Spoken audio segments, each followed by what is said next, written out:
Here we go again. Ack!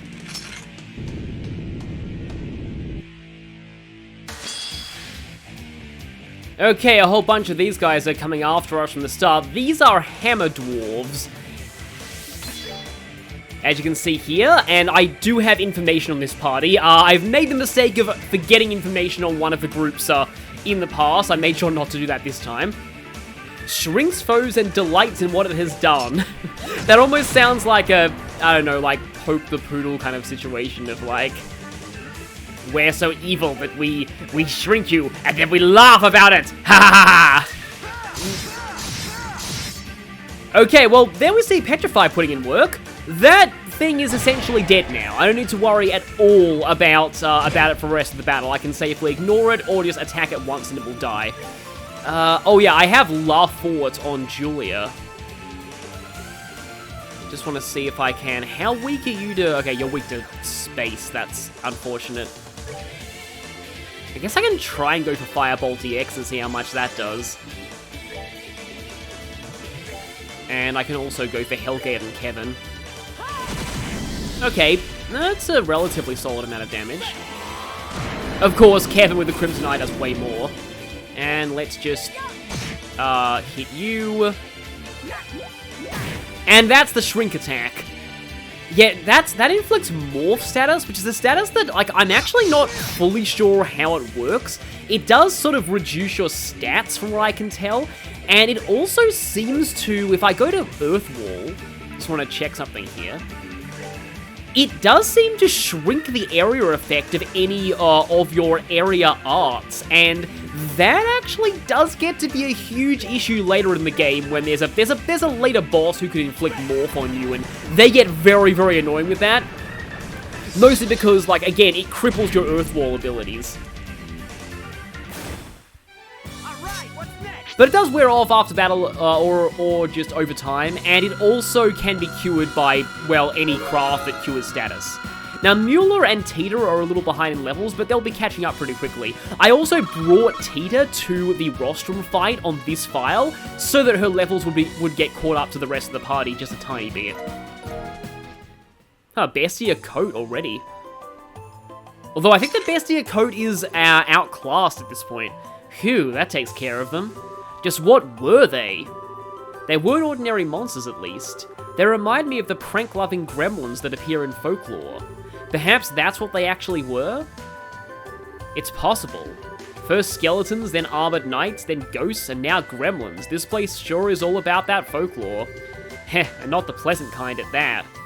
I do like how every section of Phantasma kind of has its own theme. You had the undead in the first, you had, like, ghostly knights and, well, general ghosts in the second, and now you've got fairies and mischievous spirits. It's kind of cool overall. And this game's take on them, like, some people have said that they really like this game's take on devils, because to me, like, the devils in this game have a really unique appearance compared to most devils in JRPGs. They have an almost insectoid look to them. And these things here, as far as fairies go, they also look pretty unique. Yeah, Wind Fairy spreads sleep-inducing dust, and they are totally immune to wind, so if you're going for an area attack against them, don't use aerial. Guess I can go for Firebolt EX, though? This kind of reminds me of... I find it kind of interesting how in Pokemon, fairy types are... Fire resists fairy, but fairy itself is not... Oh, right, okay. Is not weak to fire, but yeah, these things have that passive resistance to everything that isn't the higher elements going on. It is just kind of weird how this game does that, but it's just sort of something that happens. Okay, let me just see if I can and let's just ultimate overkill this fairy, because the other one has fainted anyway. Yep, that really was ultimate overkill. Oh, actually, no, the attack that would have overkilled it missed. And Mueller's still asleep. Well, this is an eventful few turns. Guess I'm gonna have to go for Soul Blur then. Okay, no, it just seems like your art's defense is just really, really high. So everything but Crimson Eye does barely anything to you. That makes sense. Yeah, like, that just goes to show how this game's formulas work when it comes to damage, because missing out on that ATS increase thing just barely didn't didn't get me. But yeah, missing out on that ATS increase, lacking that ATS increase, should I say, is really, really crippling against high arts defense enemies. But yeah, it looks like the long barrels actually increase the area of Tita's smoke cannon in addition to her range. So that's kind of cool. And, okay, so, oh yeah, we haven't checked out a few of the enemies here. That's a Clawry. These things actually hit decently hard, especially on Nightmare. And then the Meditating Monarch, which is a very strange enemy that likes to boost its own stats by going to sleep and then waking up later. It's, again, a weird enemy. But it can inflict faint on you, if I'm remembering correctly. Yeah, let me just try Firebolt EX. It's probably not going to do a whole lot. Oh yeah, I have Titanic Roar already. Typically, I don't like using Titanic Roar because it has a lot of delay on it, and its power is really not that high for its, again, its cost and its cast time. But, well, when you have the Crimson Eye, it does pretty well. I don't know where those things were holding aged miso, but oh well. Tyrrell Balm out of this first chest in this plane. This chest appreciates your concern, but it's doing okay. Yep, always good to check in on your chest buddies. So, yeah, I have the detection quartz on, so I can tell where all the chests are in this floor, which is very good to have. This is one of the rare, well, not so much rare, but this dungeon actually has a map, so the detection quartz will work here. Now, would you kindly turn around? And yes, I have Sense on somebody, but I also have Haze on someone else. So the Haze effect does supersede Sense, and thus the enemies will be less quick to notice us. I don't really need to bother with everyone else because Mueller's going to go and get his area attack and then he'll death blow them both. But I'm going to do this anyway just to get some more CP up on everyone else, and then let's go Hound Gale. Hound Death. There is nothing my sword cannot cut. I like Travis Willingham's take on Mueller. It is kind of a shame that, well, one, Mueller doesn't appear much in later games, and two, when he actually does, he got replaced by Patrick Seitz, I think. I think it's Patrick Seitz, but yeah, it's just kind of unfortunate that way, because it does seem like Travis Willingham did get, decently big after the, after recording for this game. Also, this thing is new, the Ghastly Djinn, which is weak to a non-higher element for once, which you don't actually have anyway. Don't want to get that in during a death blow turn, though. I suppose I can attack orders, because that's going to make Tita's crafts a lot stronger. And yeah, the Grimoires still pretty much instantly die. I don't know why I say like Grimoire, it's more like Grimoire, but like my accent kind of adds extra letters and vowels to words sometimes. Just how it is. I believe those things try to cast arts if you let them. And they are bulkier than most enemies in this floor. Or, well, plane. You don't have to fight everything, but I like to try and fight as much as I can here just to make sure that the stragglers get caught up in experience before the boss at the end of this. Speaking of which, level up for Julia, and I was about to say I haven't equipped that new thing that I bought her, but I actually know the Damascus Sword is stronger. And with how high the arts defense of most of these enemies are, I really don't care if she's losing out on a little bit of ATS from the Akashic Heart. Because, yeah, the reason why I wanted to buy a new sword for Julia is because Julia and Chloe have the same weapon type, rapiers, but obviously the Akashic Heart is way better served on Chloe because she is primarily a caster. Maybe I need to put a hit quartz on you. You are missing an embarrassingly large amount.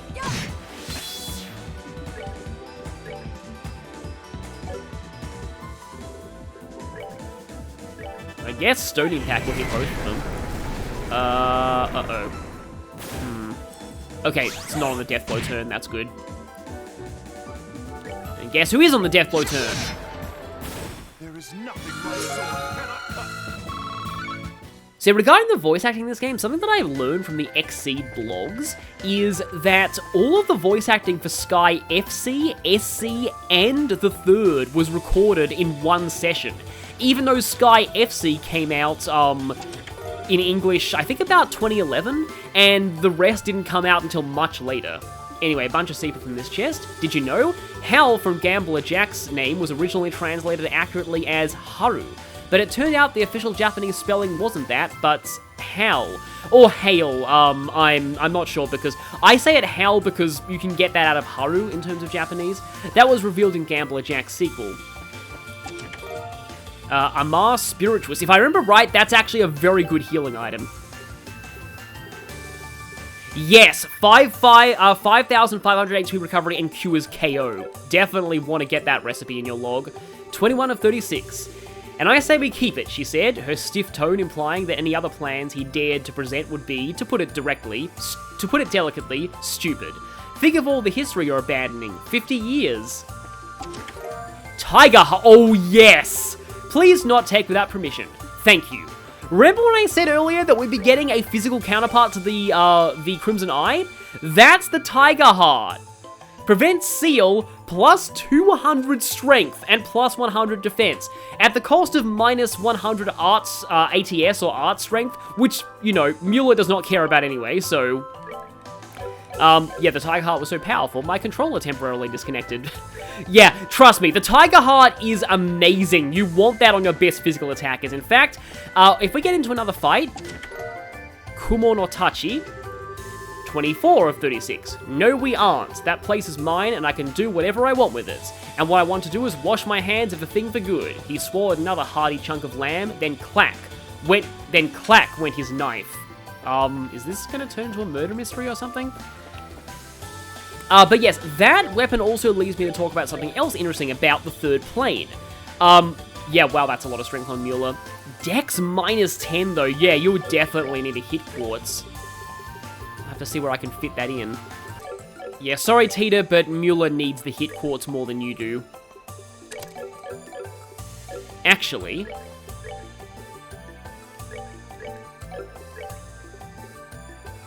I'm gonna have Yuzu swap accessories. You'll take that for the Dex boost, and you'll take the Glam Choker Plus for the increased speed and arts defense. Actually, I don't know why I didn't have that set up on them already. That works out much better than it did before.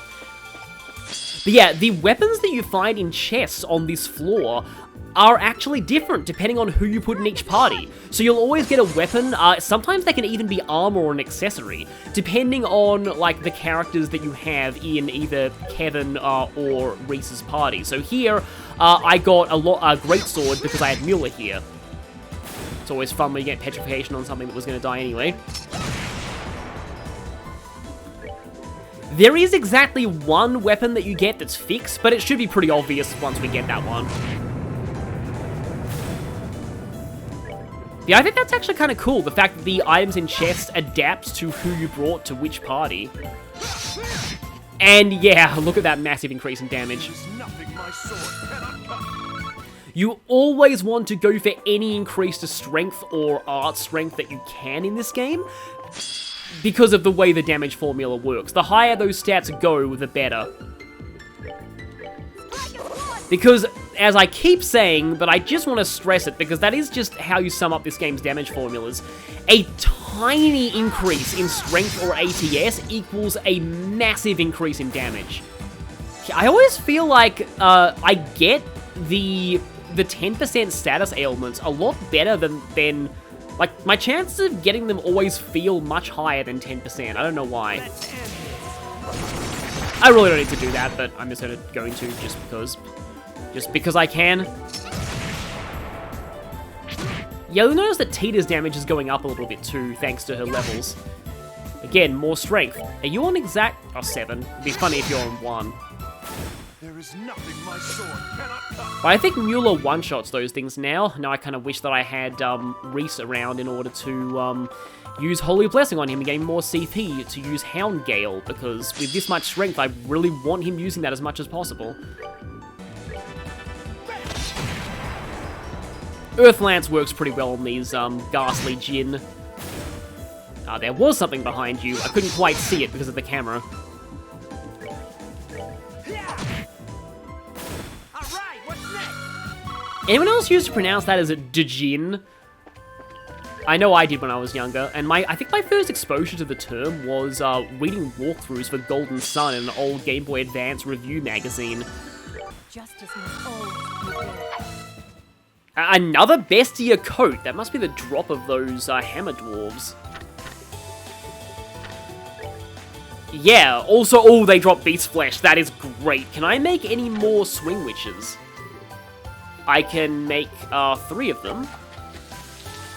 Which, okay, yeah, I have exactly enough tomatoes for 1 more. And I can make 2 fried phoenixes as well.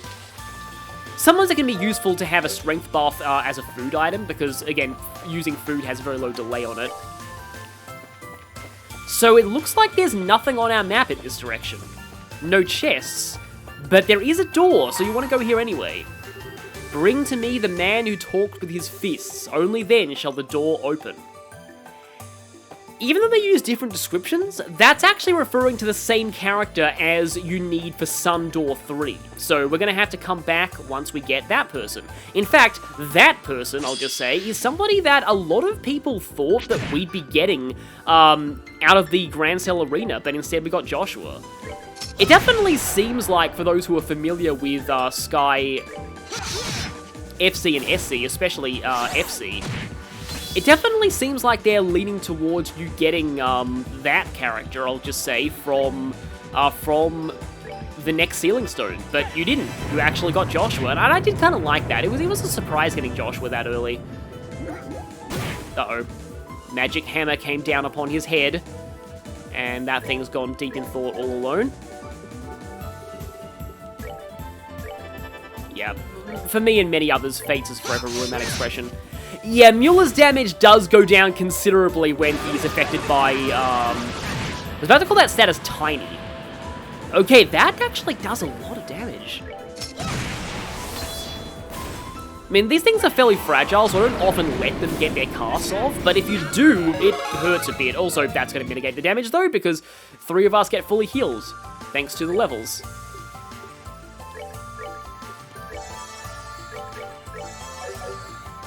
I don't know if I should use an Amar Spiritus now to get the recipe in my log or not. 1000 Mira. Congratulations, it's a girl! Okay then. And more Seepeth. Looking into the void inside the empty chest, you start questioning the nature of life itself.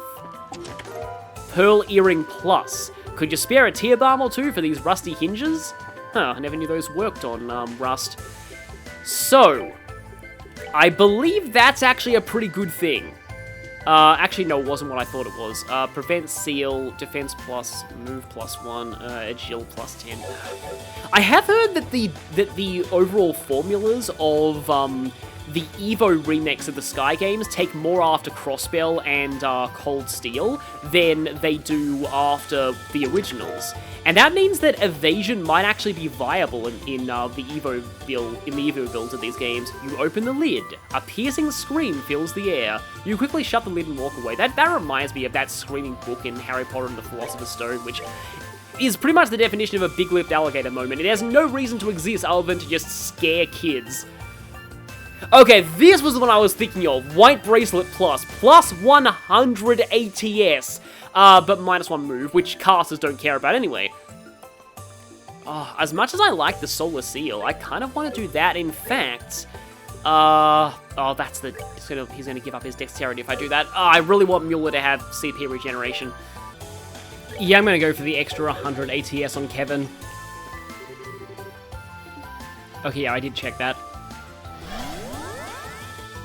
So let's move on to Golden Road Part 2.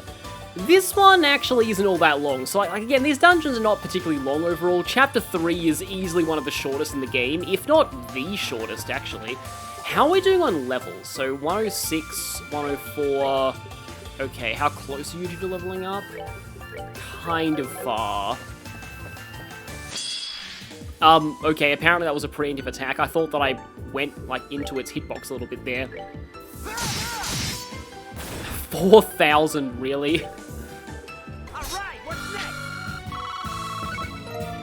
We're getting a lot of Wind Seepeth here. It seems like the fairies like to drop. I love how these look, though. Just that kind of glowing lantern feel. It does add to the, again, like almost fey feel of this plane. Alright, what's next?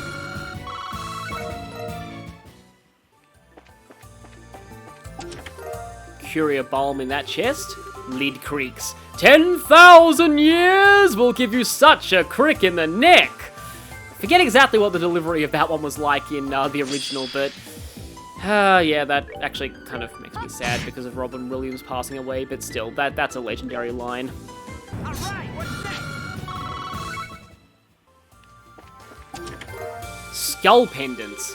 It's a shining palm. Wait, that's a lie. Like the promise of more treasure. And I'm not going to talk I was going to talk a little bit about shining palms, but we actually have a cutscene for this chest.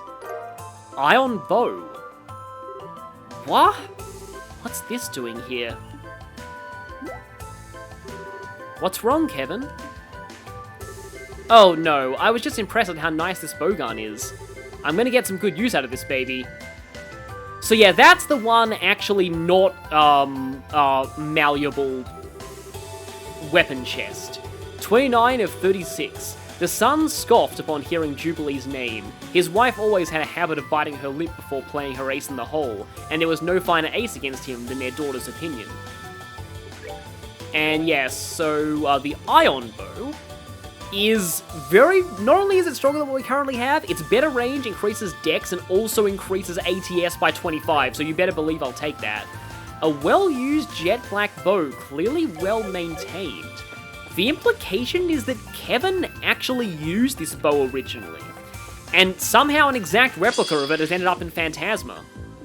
There is nothing my sword cannot. Okay, Julia levels up. I just realized that we are approaching the end of this floor, and I kind of like to charge up everyone's CP to full before the boss, and I realized that probably the best way to do this is by giving Mueller the Solar Seal. Gaia Greaves. That, I believe, also changes based on your party. Bet you 50 mirror that the item is still in your inventory during the final battle. Well, I can instantly ruin that by selling it, but 50 mirror. 50 mirror has implications, let's just say, for people who've played more of this series, but I won't say more because, yeah, that's for a later arc. Alright, what's next?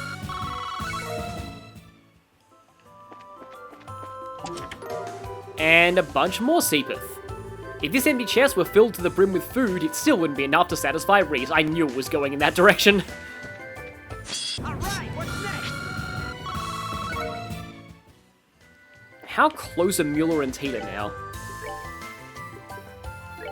A few more fights off, I think. But yeah, here we are.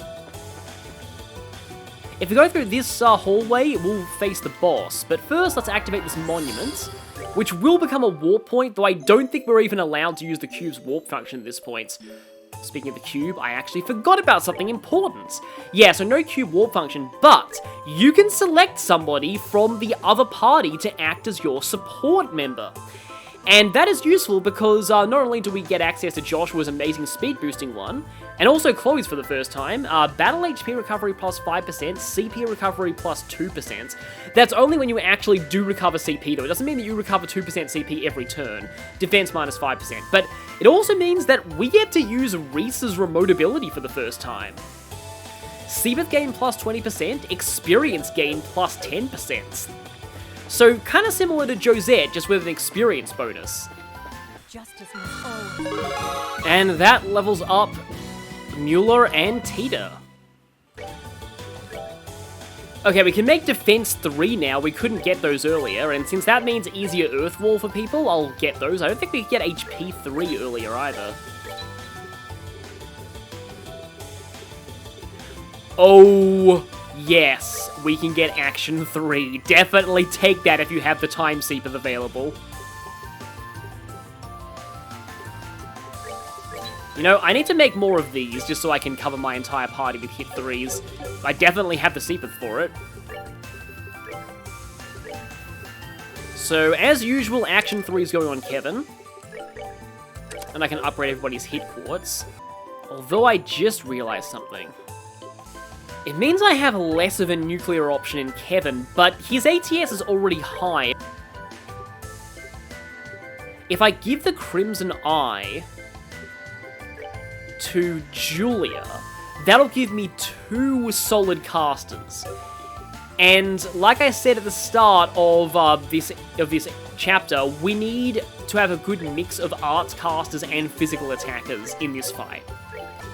Also, seal immunity is very important. That's why okay, yeah, I don't have it on him because I have Pearl Earring on Tita, and she can cure seal with her healing craft. Julia has the Pearl Earring, and Mueller has the Tiger Heart. I feel like that's going to be a decent formation for this. And let's go and face Kevin's boss.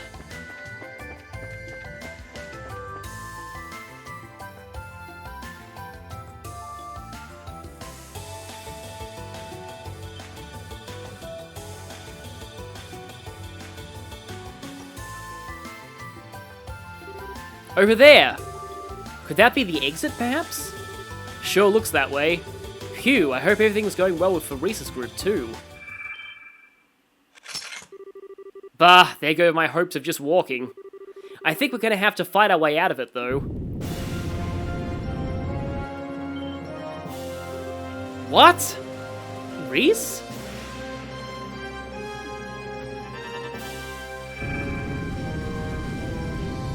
Yeah, well, last we knew, Reese didn't have Crimson Eyes and summon demons. Damn it, is she being mind-controlled or something? So, yes, our boss of this... I chose the wrong remote ability, dang it, I keep forgetting that. But our boss of this area is Reese? A foe that looks like Reese and attacks like Reese, yet something doesn't feel right. But she's guarded by spark mirrors. And this is why you really want information on this party, because this description tells you these reflect arts, and the haunted mirrors reflect physical damage. This is why full field hitting S-crafts are a liability in this battle, because if you use them, you'll end up smacking the ones that reflect physical attacks, and that's not a good time for anybody. Also, be very careful when using Clock Down on Reese, because it can very easily get bounced back at you by the arts reflecting mirrors, so I would prefer to focus right now on Clock Up EX instead. And yeah, she uses that whip sword just like the Reese we know. I could attempt to sate somebody, maybe Mueller. Yeah, they're going to slowly advance towards us, and then do that. Now, I believe that can be cancelled. I want to see if I can do this. Reflects arts, but physical attacks are still fair game. Yes, that can be cancelled. Good. However, if the ones that reflect physical attacks do that, then you have no such luck. I wonder, I should probably... I mean, admittedly though, this is a very good opportunity to use this, because I'm gonna get that without any of the blue mirrors in the way. I would really like to be strength buff before I do that though. Those things might move forward and get in my area. Yeah, I'm gonna go for Righteous Witness now. Yeah, that does a big chunk of damage to those mirrors. And yes, they are moving forward. Sealing Thunder, this... Yep, Kevin got seals. This is why I wanted to have the Seal Resist accessory on Tita, so she could cure that. Of course, people can cure that with items too. And let's turn Mueller into a Saint. Okay, going for Kevin. Yeah, they can also just whack you and knock you very far across the battlefield. Sealing Thunder again. And that can inflict Mute as well, but, well, you know, Mueller doesn't really care about Mute that much. So yeah, Kevin's sealed, but he can still cast his art, which is good. Now, who do I actually want speed buffed here? I kind of wonder. We're going to need to start focusing on arts casting soon, so I think I'm actually going to speed buff you. You just knocked her out of the area of that. That was kind of stupid of you. But yeah, let's go for Vital Cannon, and this should cure our ailments. Yes, it did good. Ailments cured, Clock Up EX on you, so now you're speed buffed. I need to be careful where I put you though. Oh, actually, La Fort is not a bad idea either. Let's go for that. And in that case, Mueller has to not move out of this area. Hopefully, if I smack Reese... Yeah, I'm not getting out of the area. That's good. La Fort, let's get our strength up. She's just using basic attacks right now. Dawn Blast. Yeah, if a lot of them try and Dawn Blast you at the same time, it does hurt quite a lot. Do I go for more Clock RPXs, or do I focus on something else? In fact, no, I need to save Tita's CP. Just thinking. Actually... No, I don't think I'm in range to chain those mirrors. Yeah, I'm going to have to use an S-Break if I want to do that. And I think that's what I'll do. Please don't... Okay, no, it's not going to catch the blue mirrors. Now, this should finish off these two mirrors.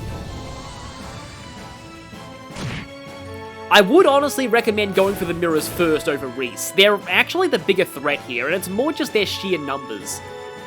And, speaking of which... Yeah, now we have to deal with the ones that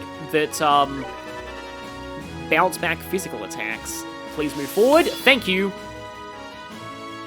Actually, though, if you're using Chloe in this party, Chloe has an offensive S-Craft that is arts-based. So that should not get bounced back by those mirrors, unless it's still considered a craft anyway, and the game decides that it still bounces it. It's the only magic-based S-Craft in the game, so it might be a little weird in how it works. Okay, Tita. Yeah, I think Tita should actually focus on healing right now.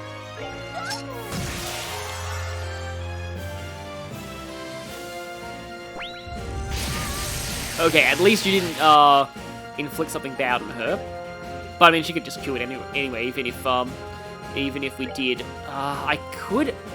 Titanic Roar feels a little bit awkward to use here, but I guess I'll go for it.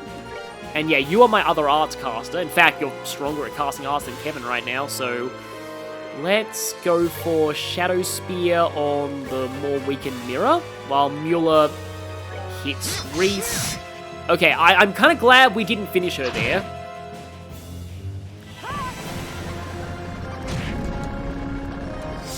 And you'll see why in a moment. In fact, this might actually... No, it didn't finish her.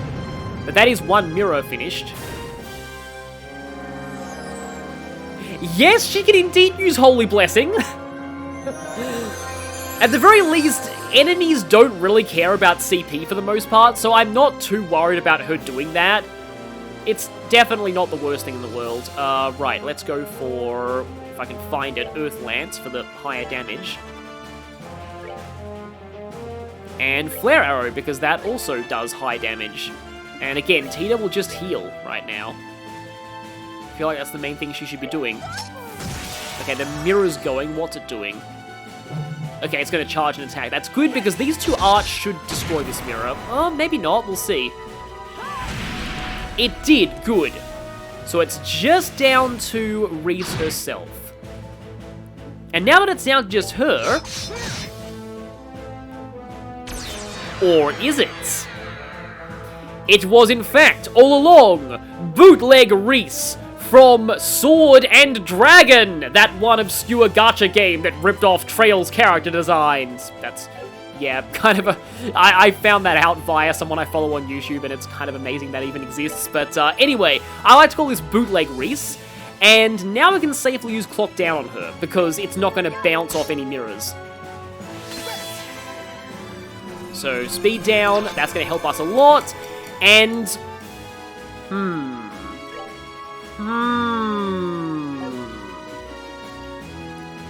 We're all strength buffed. Oh, this could actually go really badly if I mess this up. You... Oh, yeah, well, let's just use the two of you. I was going to go for more people, but maybe this is safer. Actually, I go you, then Tita.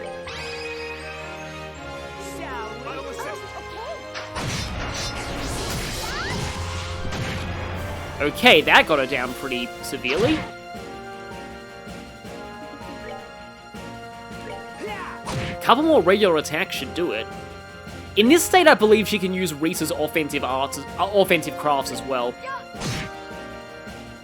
But we're still not done, because she's turned into her true form. A grimoire. This is what these things really are. They actually imitate people. However, it's basically just a normal grimoire, so it dies like one hit. That was the sword of vengeance. So that's a really interesting fight overall, and it can go quite badly if you don't have information on and don't know that the mirrors reflect particular things. And that's obviously why I said you want a mix of physical and magical attackers for this fight. Attack 4, nice. That's a really good drop, actually. And speaking of drops, she also drops a Sealing Stone.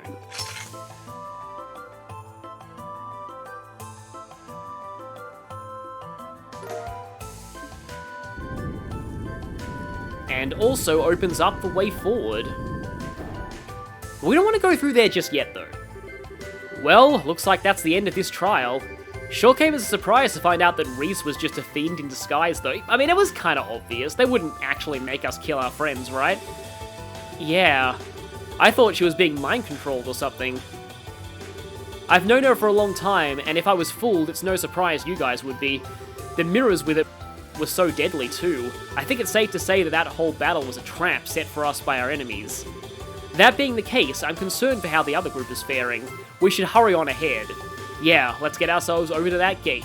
Again, not yet, because like I said at the start of this chapter, what you want to do now is you want to unequip, except for like the iron bow, because nobody else can use that, obviously, unequip the entire party.